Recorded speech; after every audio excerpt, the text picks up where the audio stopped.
Bonjour, bienvenue à In Studio. Alors aujourd'hui, nous allons passer un moment fantastique ensemble à découvrir les richesses de la parole de Dieu. Nous sommes dans une série d'enseignements, d'émissions sous le thème « Être complètement libre en Christ ». Dans la première émission, nous avons parlé d'être libre du passé. Dans la deuxième émission, nous avons parlé d'être libre dans nos pensées et libre de nos peurs. Et je sais que Dieu a commencé à agir dans vos vies. Et aujourd'hui, on va aborder un sujet qui est aussi profond, qui est pas facile à aborder. Je vais parler de l'offense et du pardon. Mais je sais, pour l'avoir vu, moi, je travaille particulièrement auprès des femmes de mon Église, des femmes aussi à l'étranger, qui vivent des difficultés, des femmes qui ont subi des sévices, des rejets, des injustices. Et je sais que Dieu est capable de donner la force, même la personne qui a été le plus trahie ou le plus blessée ou rejetée, de donner cette force-là de relâcher le pardon. Parce que le pardon, ce n'est pas relâcher l'oppresseur, c'est se relâcher nous-mêmes pour être complètement libre. Et je voudrais vous encourager à laisser, parce que des fois quand on parle du pardon, je le sais pour avoir entendu dans mes bureaux, « Ah, tu sais pas Stéphanie, qu'est-ce qu'ils m'ont fait, qu'est-ce qu'il m'a fait, qu'est-ce qu'elle m'a fait. » Et comment tu peux, c'est pas juste, c'est pas à moi à la pardonner, c'est à elle ou à lui de me pardonner. Et qu'on puisse enlever ces pensées-là. Je sais que c'est pas facile parce que le pardon vient avec la blessure, vient avec la peine. Et il y en a que c'est un non-pardon depuis des années. Mais aujourd'hui peut être une journée de libération. Vous savez, ne vous remettez le verset que j'ai dit en commencement cette série, Dieu, c'est pour la liberté que Christ. Christ nous a appelés pour que nous soyons affranchis, complètement affranchis. Et aujourd'hui, il peut te donner cette liberté-là, de relâcher le pardon. Et je fais souvent la comparaison avec la parabole des talents. Vous savez, quand il y a eu 10 talents, 5 talents, et ainsi de suite. Et des fois, on se dit, c'est pas juste. Pourquoi on a vécu cette injustice-là? Pourquoi on a vécu cette peine-là? Mais juste te faire réfléchir. Ce n'est pas pour le serviteur, quand le maître donne à ses serviteurs, pour le maître, ce n'était pas important le nombre de talents. Ça ne veut pas dire que c'était pas important, que c'était pas grave. Mais le maître regardait qu'est-ce que les serviteurs allaient faire avec leurs talents. Et lorsqu'il revient, il regarde celui qui avait 10, il avait fait multiplier, mais celui qui avait eu peu, il l'a caché dans la terre, il n'a pas fait multiplier. Et c'est un peu le parallèle avec de ta vie, si tu as vécu une situation d'injustice ou de rejet, ou ainsi de suite, qui a amené un non-pardon, que tu te sens que tu n'as pas pardonné cette personne-là. Aujourd'hui, il te dit, Dieu veut que tu prennes ça et que tu puisses faire multiplier ça. De ce non-pardon peut faire fleurir. Il peut fleurir des fleurs dans le désert. Et Dieu veut et va le faire aujourd'hui. Dans l'Évangile de Matthieu, il y a un texte qui est assez fascinant parce qu'il nous parle, c'est les disciples. Jésus va dire à ses disciples, vous savez, quand vous allez dans des villes et que vous êtes maltraités et que les gens ne vous écoutent pas, il va leur dire, et je vais lire le texte dans Matthieu chapitre 10, verset 14, il va leur dire, lorsqu'on ne vous recevra pas et qu'on n'écoutera pas vos paroles, sortez de cette maison ou de cette ville et secouez la poussière de vos pieds. Et juste en débutant, je voudrais que vous preniez cette image-là. Le pardon, c'est secouer la poussière de tes pieds. Si tu es, peu importe où tu es, j'espère que tu puisses dire physiquement, de dire, je secoue aujourd'hui.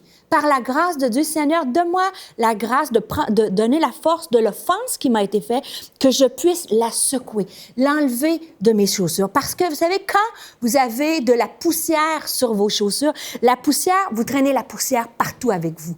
Et lorsqu'on a de la poussière, c'est l'amertume, c'est tout ce qui découle du non-pardon. Et malheureusement, la poussière que tu gardes sur tes souliers, si tu ne secoues pas, la poussière va te détourner de ta destinée. La poussière va te rendre prisonnière ou prisonnier et va te paralyser. Et juste d'un point de vue spirituel, imagine, c'est exactement ça qu'aujourd'hui nous allons aborder, que nous puissions secouer l'offense, secouer ça et de dire, Seigneur, je ne veux pas traîner de la poussière partout sur mon chemin.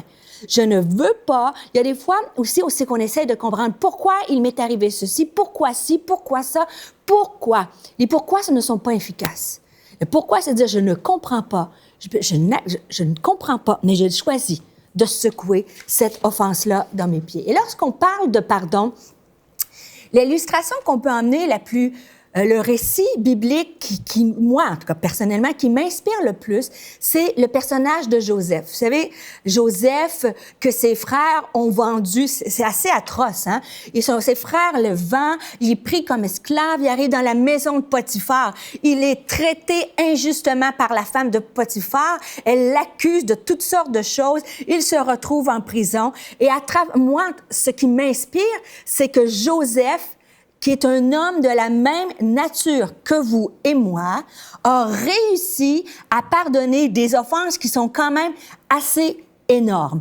Et quand on regarde dans ce récit biblique-là, lorsque Joseph, il voit sa douleur, et vous savez, de cette douleur-là, quand je vous dis, Joseph a su secouer la poussière parce que, à travers, il n'est pas resté dans l'offense, et Dieu, à travers ça, le conduit pour être en position d'autorité. Et c'est exactement ça. Pensez à la parabole des talents que je vous dis. Cette offense-là, Dieu peut si tu la donnes à Dieu, elle peut être utilisée pour te renouveler et t'emmener dans une position d'influence. Et au lieu de te rester paralysé, tu viens libre et tu viens en autorité et en puissance.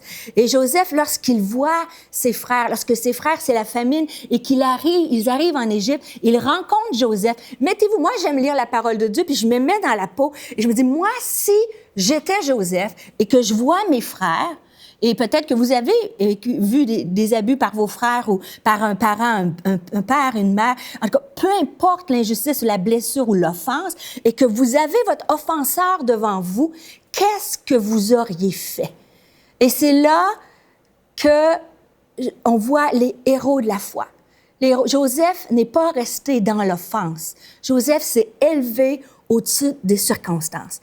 Et Joseph était, comme je dis, un homme de la même nature. Donc, si c'est possible pour Joseph, c'est possible pour vous et moi de se lever.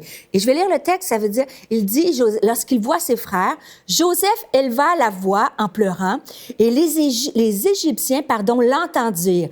Vous pouvez vous imaginer que quand il devait pleurer tellement fort que tout le monde entendait, je suis certaine qu'à ce moment-là, Joseph priait, criait sa douleur, son injustice.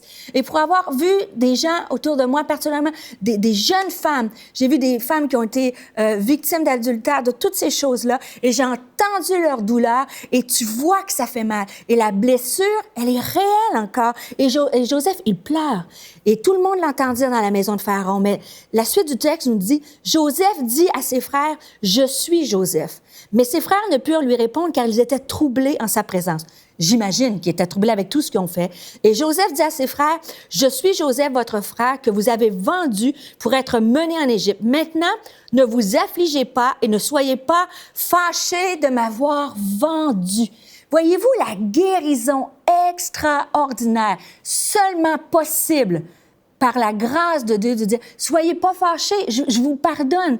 Il continue, il dit, ne soyez pas fâchés de m'avoir vendu pour être conduit ici, car c'est pour vous sauver la vie que Dieu m'a envoyé vers vous.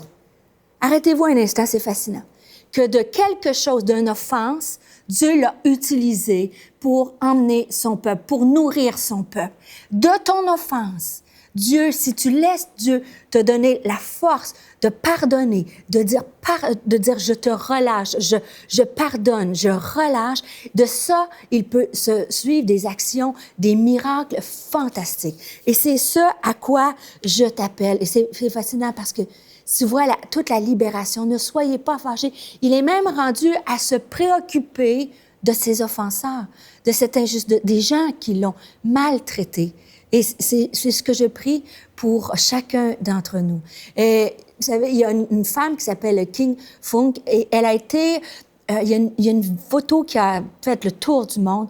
Et puis, cette femme-là, c'est durant la guerre du Vietnam, elle a reçu une bombe au napalm sur son corps. Et cette femme-là, elle était brûlée, son corps au complet. Et on la voit courir à l'âge de 9 ans dans les rues et elle crie sa douleur. Mais par la grâce de Dieu, cette femme s'est convertie, a donné sa vie à Christ.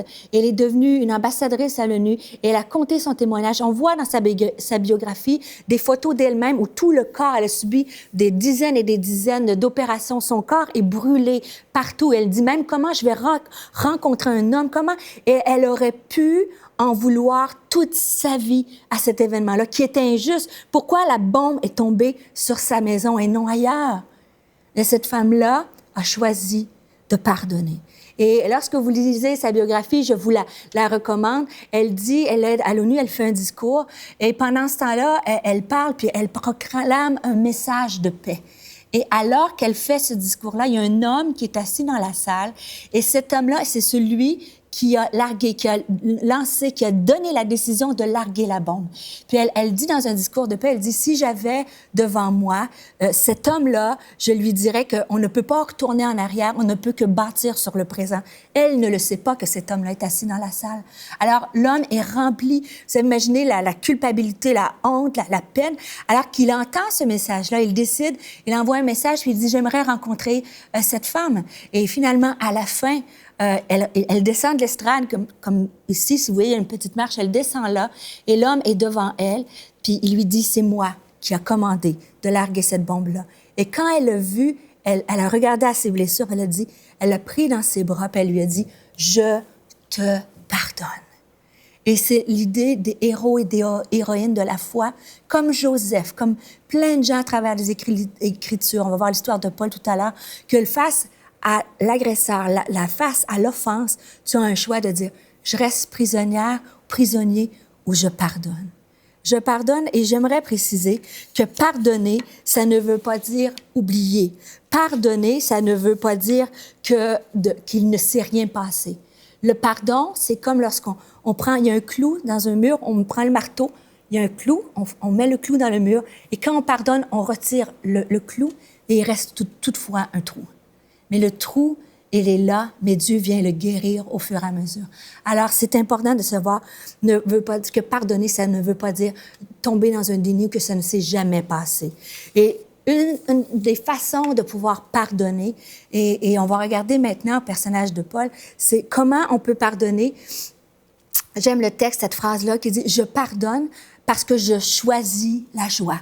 Je choisis de ne pas rester dans l'amertume, je choisis. » Encore là, depuis le début, je crois que vous voyez tout au long de cette série-là, je vous parle d'une décision. À partir du moment que tu mets le pied dans la mer, comme le peuple d'Israël dans la mer Rouge, la mer s'ouvre. C'est pareil. Lorsque je choisis de faire un pas de foi, Dieu continue et amorce un miracle. Et c'est exactement ça, une des clés pour pouvoir pardonner, c'est choisir la joie. Et la Bible nous parle de plusieurs endroits de la joie. Et vous savez, quand je parle de joie, c'est pas avec des potes, on rigole, on s'amuse. Je parle d'une joie profonde, une joie qui vient, que peu importe, tu peux être joyeux parmi des choses très tristes. Et dans le livre des Chroniques, 1 Chronique, chapitre 16, verset 27, il est écrit « La majesté et la splendeur sont devant sa face, la force et la joie sont dans sa demeure. » Il est possible, à travers des émissions comme celle-ci, à travers, quand vous allez à l'église, en lisant la parole, que lorsqu'on est en présence de Dieu, Dieu vient mettre une joie dans nos cœurs. Dans Néhémie, chapitre 8, verset 10, il est écrit « Ne vous affligez pas, car la joie de l'Éternel sera votre force. » Il est possible d'avoir cette joie-là. Dans Colossiens, il nous est dit, chapitre 1, verset 11, « Fortifiez-vous à tout égard par sa puissance glorieuse, en sorte que vous soyez toujours et avec joie persévérants et patients. » Dans Romains, chapitre 14, verset 17, ça nous dit « Car le royaume de Dieu, ce n'est pas le manger, le boire, mais la justice, la paix par le Saint-Esprit. » Et tout ça, chers amis, est disponible pour vous aujourd'hui. Galates 5, 22, « Mais le fruit de l'Esprit, c'est l'amour, la joie, la paix, la patience, la bonté, la bénignité, la fidélité, la douceur et la tempérance. » Dieu veut nous donner cette joie-là. Et c'est possible et c'est facile d'avoir la joie quand tout va bien dans nos vies. Par exemple, dans le psaume 126, 3, il est écrit « L'Éternel a fait pour nous de grandes choses, nous sommes dans la joie. » Si vous venez d'avoir une augmentation de salaire, si tu viens d'avoir une bonne nouvelle au bureau, si tu viens d'avoir un jeune homme qui vient te faire une déclaration d'amour et qui va devenir ton fiancé, c'est facile d'être dans la joie. Et c'est pour ça que la Bible, la joie d'être sauvé en Christ, lorsqu'on vit de bonnes choses, c'est assez facile d'être en la joie. Mais dans le psaume 33, verset 8, ça nous dit « Je serai par ta grâce dans l'allégresse et dans la joie, car tu vois ma misère, tu sais les angoisses de mon âme. » Et là, la parole, c'est la parole de Dieu qui le dit, ce n'est pas moi. Et je ne suis absolument pas indifférente à ce que vous pouvez vivre. Mais dans la Bible, le psalmiste nous dit, même dans la misère, dans l'angoisse, peut-être dans le dans la peine, Dieu peut te donner, si tu choisis, Dieu peut te donner la joie. Il y a des pièges de la joie, il y a des pièges quand on reste dans ces choses-là. Par exemple, un des pièges, je vais être dans la joie quand je vais avoir fini mes études. Je vais être dans la joie quand je vais faire le ministère je vais faire le ministère que Dieu me demande. Pour les célibataires qui écoutaient, je vais être dans la joie quand je vais me marier. Bon, pour ceux qui sont mariés, vous dites peut-être autre chose, mais par exemple, je vais être dans la joie quand je vais avoir des enfants. Si vous êtes parents d'adolescents, jeunes adultes, adolescents, toute cette section-là, ben moi, je me disais au début de mon mariage, quand je vais avoir des enfants, là, quand ils vont quitter la maison, là, je vais être tellement malheureuse.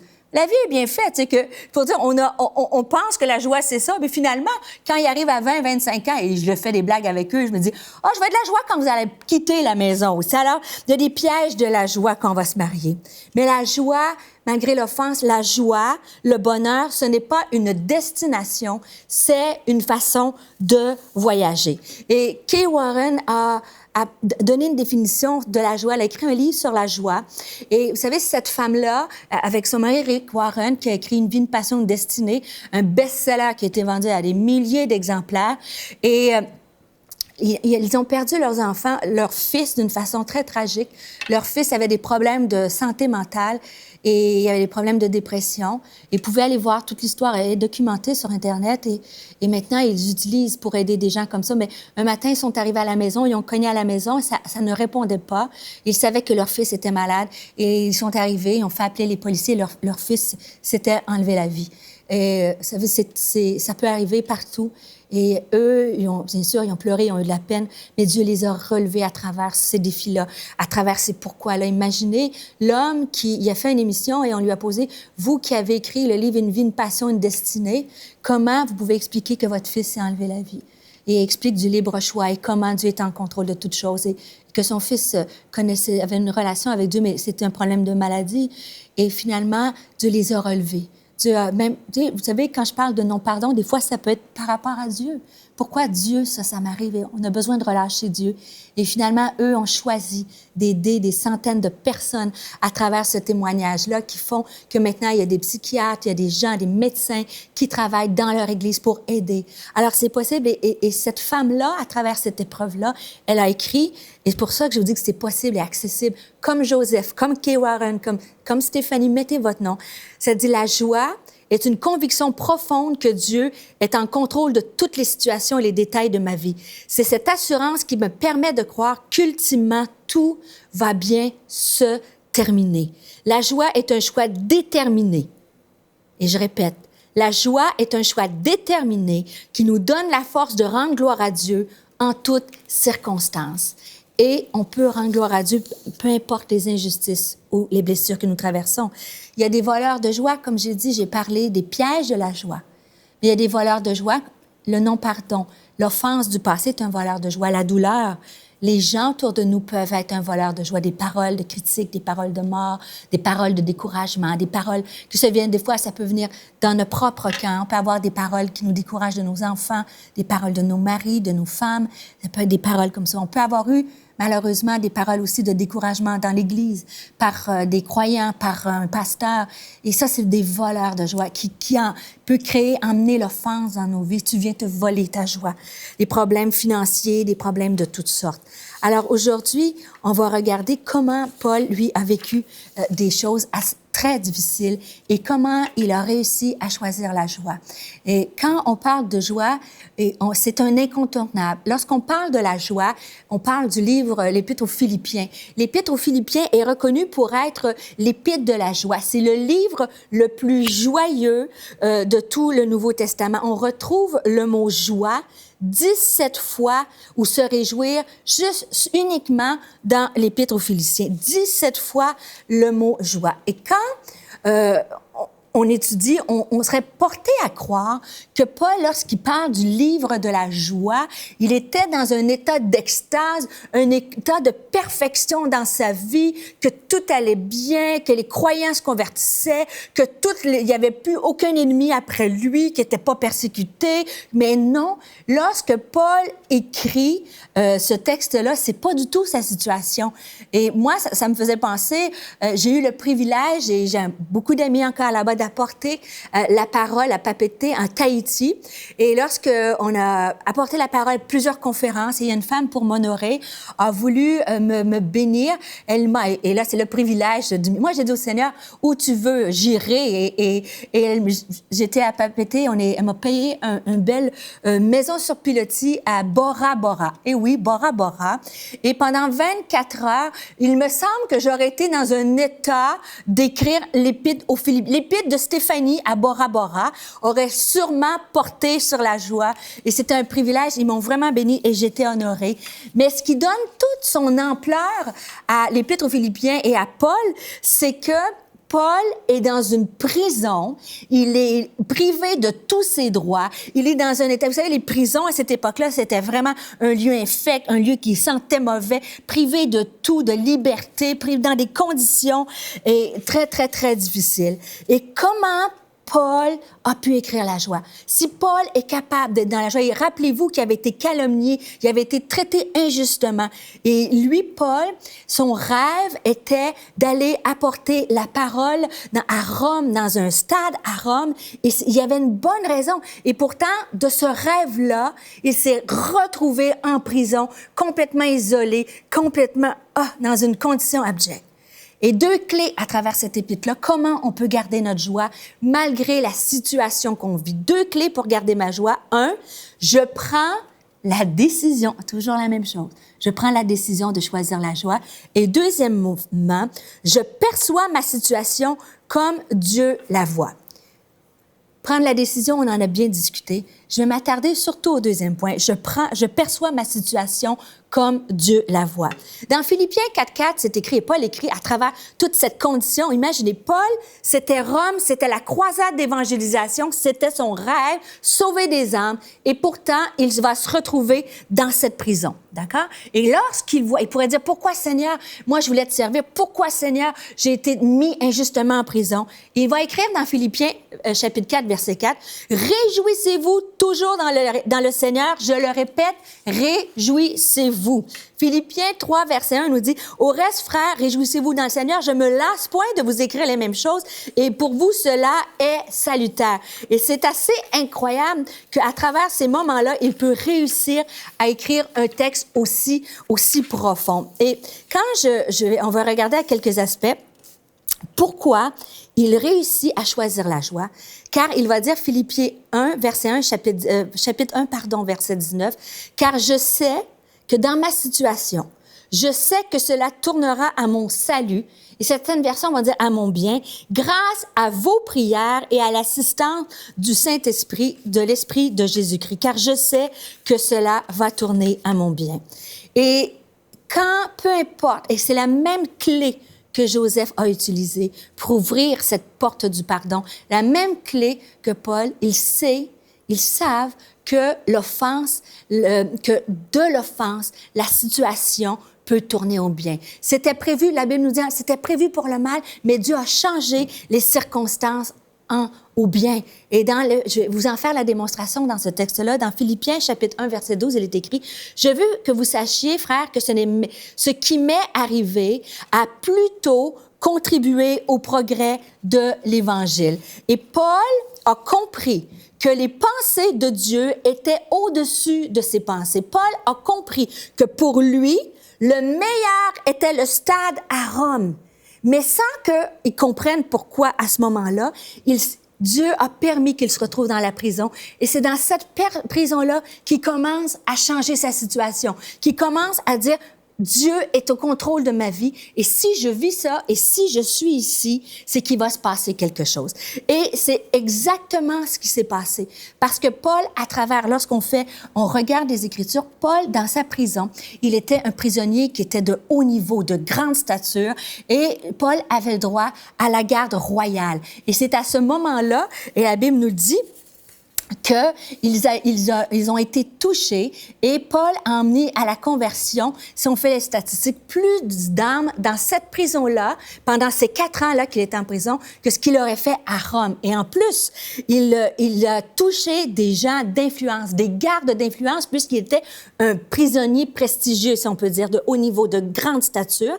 Et dans le Philippiens 4, chapitre 4, verset 22, il est écrit « Tous les saints vous saluent et principalement ceux de la maison de César. » Et c'est fascinant que dans la prison, les gardes qui étaient là, ils ont pu avoir accès à à César, qui était dans une garde rapprochée de César, et avoir accès à la haute sphère de la société.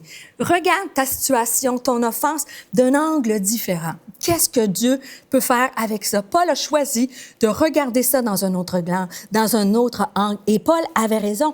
Et aussi, imaginez que c'est dans cette prison-là que Paul a pu écrire une grande partie du Nouveau Testament, une grande partie du Nouveau Testament que nous avons aujourd'hui, qui nous inspire encore aujourd'hui. Dieu savait que dans cette prison-là, je pense que Paul devait être un peu hyperactif et en l'arrêtant là, il a pu vraiment être inspiré. Et de cette prison-là, ça contribue encore au progrès de l'Évangile parce que ces textes-là nous influencent encore aujourd'hui. Et il va aussi dire dans Philippiens, et je vais terminer avec ça, chapitre 1, verset 14, en plus, la plupart des frères dans le Seigneur, encouragés par mes liens, ont plus d'assurance pour annoncer sans crainte la parole de Dieu. Et regarde, un homme qui prêche à Rome, à une multitude. Un homme peut avoir un certain impact, mais Dieu connaissait toutes choses. Et pour une raison qu'on ignore, des fois ça peut nous sembler injuste, mais Dieu sachant en amenant Paul dans cette prison-là, c'est peut-être toi. Toi, tu penses que c'est Rome et Dieu, tu te sens, tu voulais ça, puis Dieu t'emmène dans ta prison. Mais ta prison peut contribuer à quelque chose de plus grand. Ta peine, ton injustice, des choses que tu ne comprends pas, Dieu sait ce qu'il fait. Et Dieu savait qu'avec Paul, il a utilisé Paul pour évangéliser les gardes qui ont eu accès à la maison de César. Il a utilisé Paul à ce moment-là pour écrire des textes qui nous inspirent encore aujourd'hui. Et le texte, c'est le dernier, qui dit, en plus, les gens, les croyants qui voyaient Paul dans sa cellule encouragé et non Paul dans l'injustice à pleurer et à dire, c'est pas ça que je veux puis c'est injuste. Non, Paul était encouragé, il était zélé. Paul, un homme de la même nature que vous et moi, est capable. Et là, ce qu'ils voient Paul comme ça, ils sont encouragés et proclament l'Évangile. On parle d'un homme à des milliers de personnes qui vont par la suite proclamer l'Évangile, ce qui était beaucoup plus efficace. Pour garder la joie, je veux t'encourager. Secoue la poussière de tes chaussures. Secoue la poussière.